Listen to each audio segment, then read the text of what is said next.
Hello കൂട്ടുകാരെ, ഇന്ന് നമുക്ക് എൻ്റെ ഉച്ചഭക്ഷണം എന്താന്ന് കണ്ടാലോ. ഇതാ ചോറ്,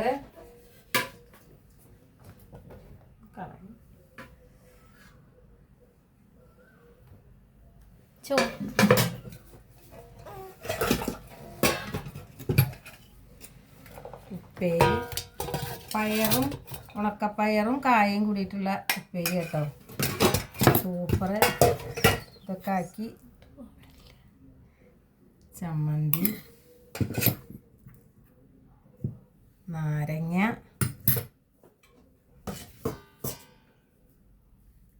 പരിപ്പും കായും കൂടിയിട്ട് നാളികേരം അരച്ചിട്ട് വെച്ചതാണ്. പിന്നെ പപ്പടം. അപ്പോൾ എൻ്റെ വീഡിയോ ഇഷ്ടപ്പെട്ടാൽ ലൈക്ക് ചെയ്യുക, കമൻറ്റ് ചെയ്യുക, സബ്സ്ക്രൈബ് ചെയ്യുക. നിങ്ങൾ എന്താ ഉണ്ടാക്കി വെച്ചെങ്കിൽ എനിക്ക് കമൻറ്റ് ചെയ്യുക.